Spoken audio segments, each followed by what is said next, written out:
Competition. After seeing that poor pricing and cost problem for a startup, we have to understand that even competitors and upcoming new businesses in the same field can be a problem for a startup.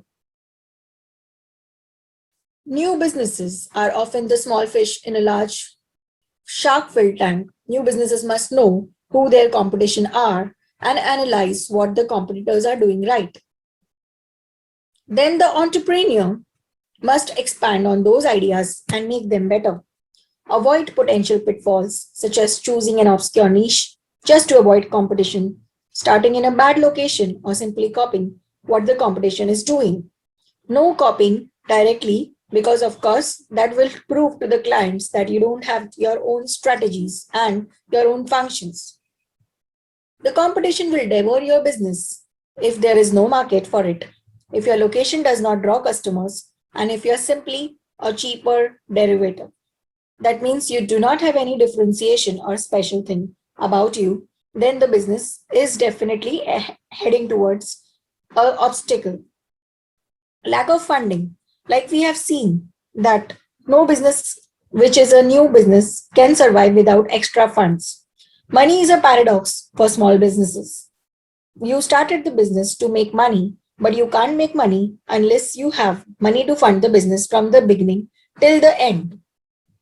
There is no end actually in a startup because you have to keep trying year after year and more funds will require gradually. Financial risk is one of the primary disadvantages of small business ownership. Startups need substantial amounts of money to cover cost.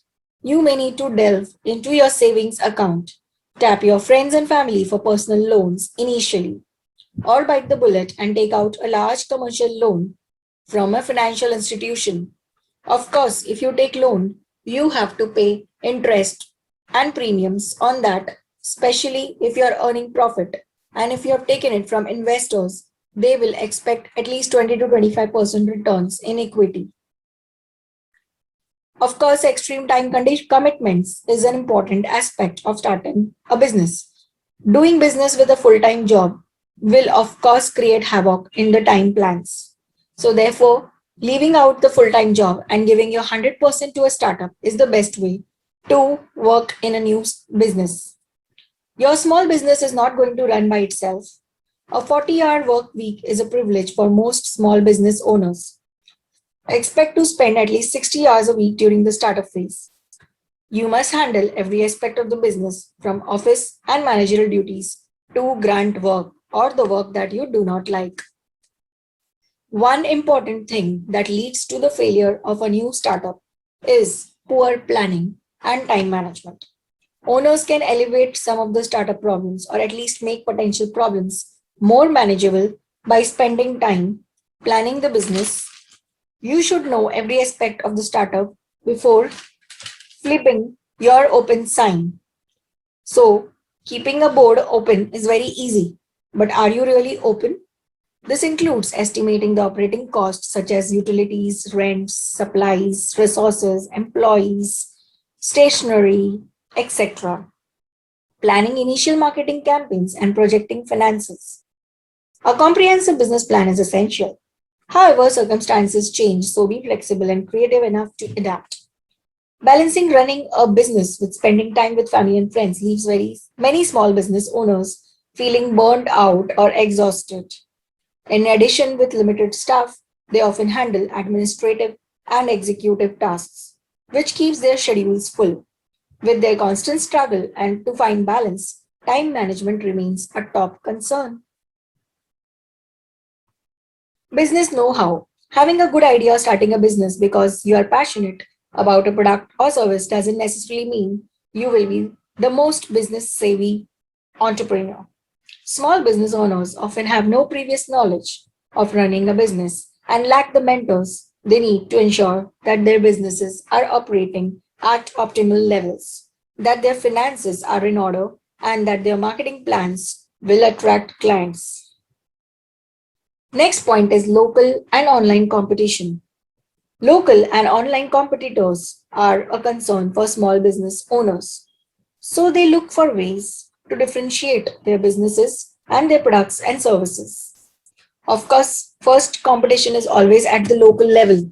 Forget the big fishes.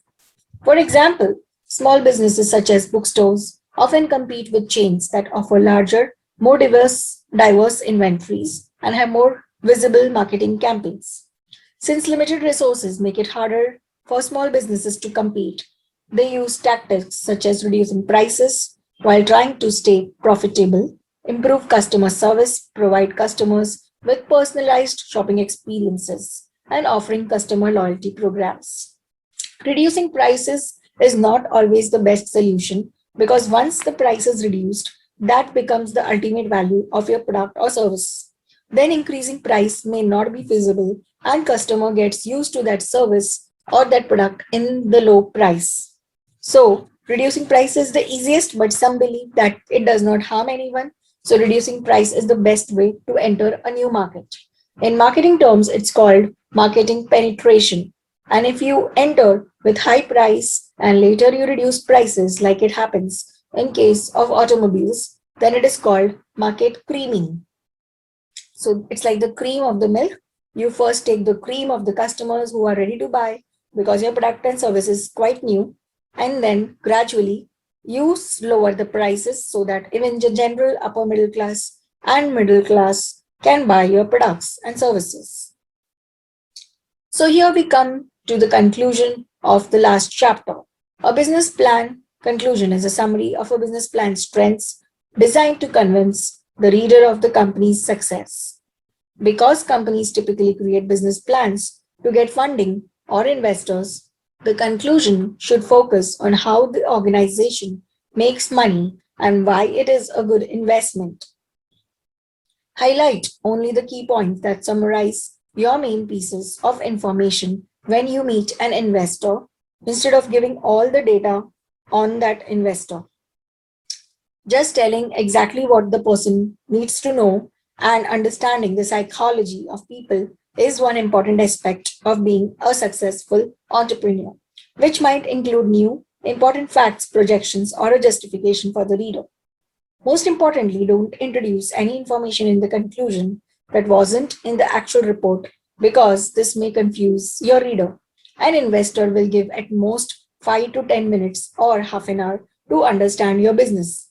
If you are going to introduce too much information and something which will confuse them, they might lose interest gradually. That is why pitching with limited data, exactly what is required, that also takes a lot of practice and meeting a lot of investors from time to time. I hope students that you enjoyed the entire subject. Please give your feedback, subscribe and press the bell button. And do let us know what we can improvise further. Thank you so much. It was a pleasure teaching all of you.